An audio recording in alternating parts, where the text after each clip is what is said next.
Mark, so sasuggest ka nagde-design ka po ng outfit mo and then tatahiin ni Mark. Oo, ganun po sila. And then yung gumawa po dito yung local ambassador si Frederick. Support. O, diba? Ma'am Ray, since Chinese New Year, ibig sabihin panibagong stage na naman, panibagong taon, panibagong buhay.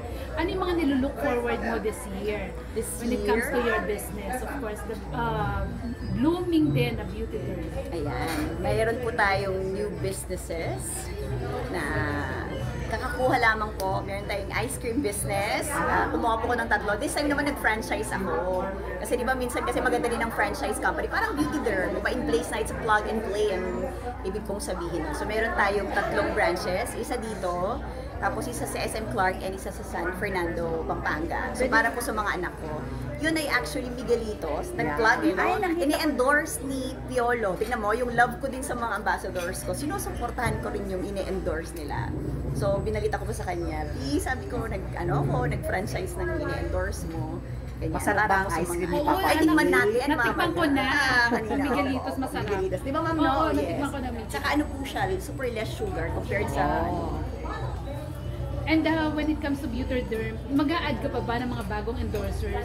Yes Knowing po. na parang nasa 100 na lahat ng endorsers. Opo, may dalawa akong idadagdag sa gitna ng taon bago po tayo mag 15th anniversary. So medyo nasa gitna pa, ma'am. Pero expect pa rin na marami tayong activities, mag-aaya pa rin. Malaking star po ba ito? Opo. Female, male? Isang female sa isang male. Ate B na ba to, Ma'am Ray? Ha? Niligaw mo nga siya eh. Kasi sinasabi ko talaga. Anong feedback from Ate Viscam? Kausap na po ni Ma'am Maylin na ata siya po nag-i-inquire. Usually mga girls ko po yung i-inquire. Kasi napanood ko talaga yung movie niya eh. Na-inlove ka kay Ate?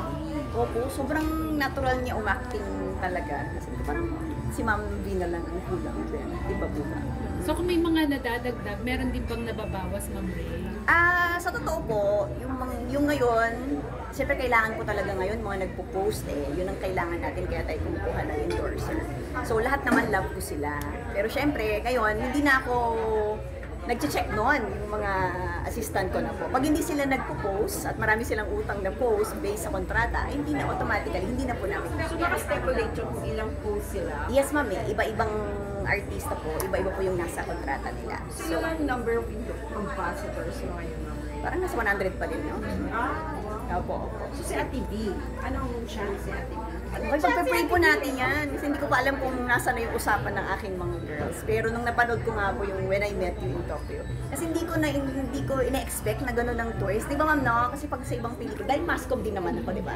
Eh, alam niyo na, close tayo ng ating media. Kasi ito yung mundo ko din eh. So, di ba, nagsusulat tayo ng script and everything. Tapos, dahil sa SLU, nag-aano din kami ng movie, gano'n. So, parang nagulat ako nung napanood ko yung pelikula. Ala, iba pala. At ang galing din po ni Kuya Bo. Sobrang galing niya na talagang super cry ako sa movie nila. Parang hindi sila ma-acting. Wala ba yung plano mag-produce, Miss Ray? Dati nga napagkwentuhan namin dati ni na congressman po noon eh. Ayun, sila na po. Pabra yung rewind mo pa noon? Ayaw po. Nanood po ang lahat ng staff ko. So, 100 po. Pinuno ko po yung sinihan. Nagpa-black screening ka po? Yes po. Kami po. Suporta para kay? Yes po. Kay Marian and Ding Dong. We also have the Firefly, Bayari. So the whole day nasa sinehan po kami. Kaya pagod na pagod kami. Nag-theater tour ka. Pero Ma'am Ray, last year, nakasama natin sina Marian at Ding Dong dito sa celebration ng Chinese New Year. Ngayon ba nagpasabi sila bakit hindi nakarating kahit si Piolo Pascual? Ito ma'am, ano lang po kasi siya, biglaan lang talaga na event. Actually ako pa yung nagsabi sa mga girls ko, tama na kasi nakita niya, hindi talaga tayo kasya.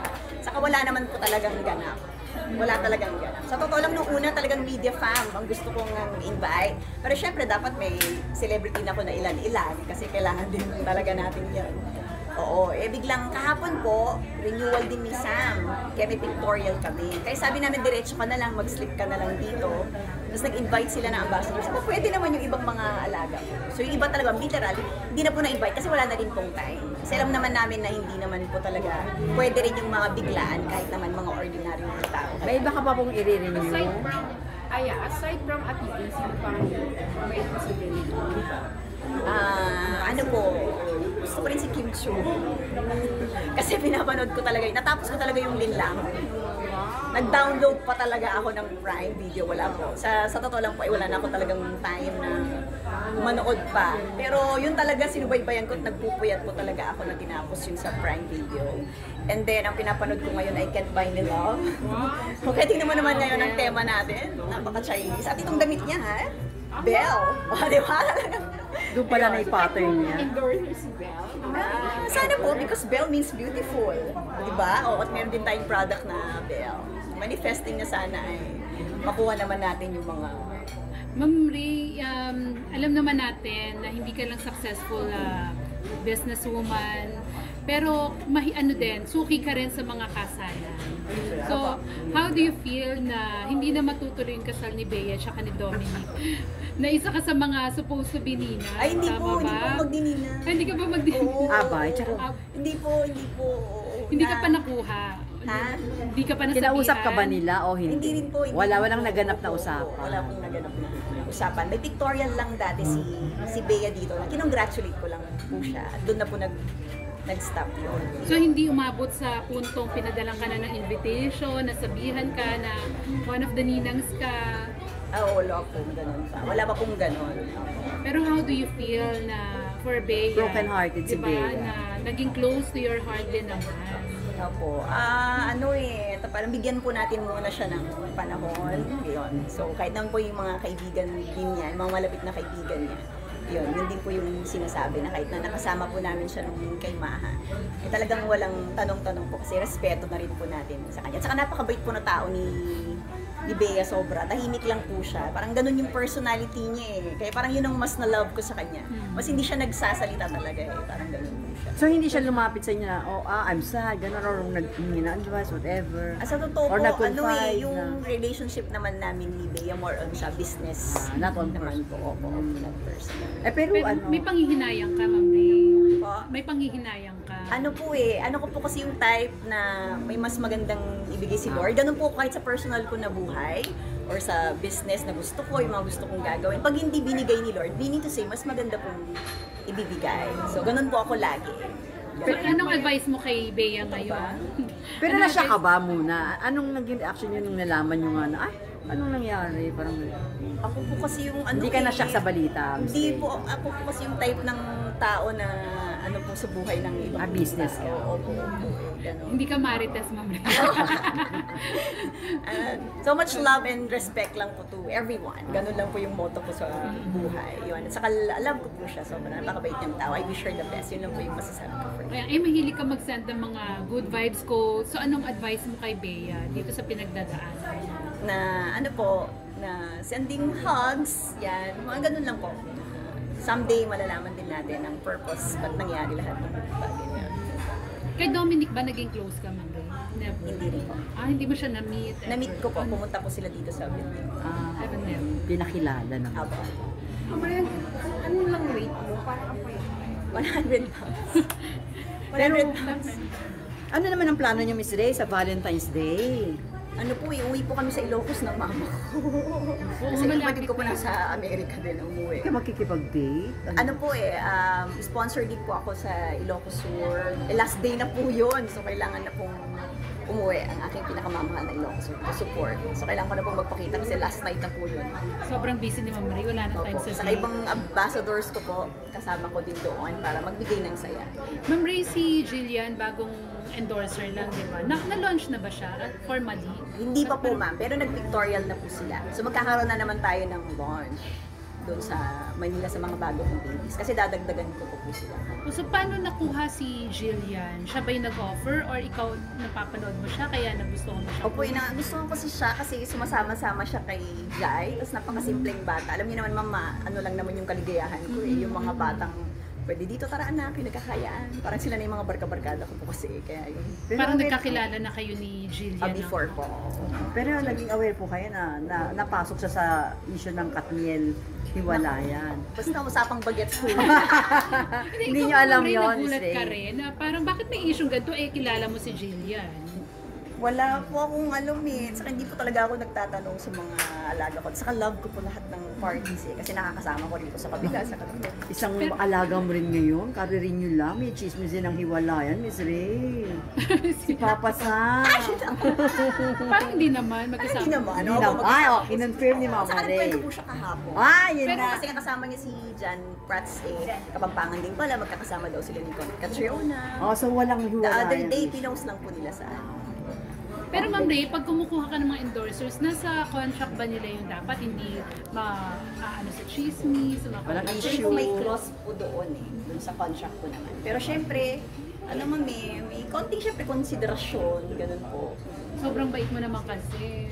Di ba pag personal mo naman po kasi wala namang perfecto din, tayo rin naman po eh. Saka yung mga nangyayari sa buhay po nila yun eh, di ba? Kaya So pag gano'n, hindi ka natatakot na maapektuhan. may mga bashing po, ganun talaga, normal na. Nung una umiyak-iyak ako pinamsal, yung mga ganun, very much affected po sa inyo, di ba? Open up. Pero ngayon parang medyo dahil tumatagal na rin po ako sa industriya nito, nasasanay na rin po ako. Nila-learn ko din ang art ng dead body po ba, na parang okay. At saka the more na nababash ka, mas tumataas yung followers Saka mo. hindi ko na po binabasa, ganyan, opo. Minsan pa rin doesn't matter, di ba? Yung parang let's just enjoy life kasi nga, I'm always practicing the attitude of gratitude. I'm so blessed, di ba? So, Ay, Ma'am Ray, sino po sa mga biggest endorsers nyo ngayon na mag-expire na ang kontrata? actually, malalayo pa po lahat. Si Sam po kasi 15 months siya eh. Tapos, napaka-bait din po ng Cornerstone. Sobrang love ko ang Cornerstone. Kasama po si Piolo. Sila female stars po. Matagal pa po sila lahat eh.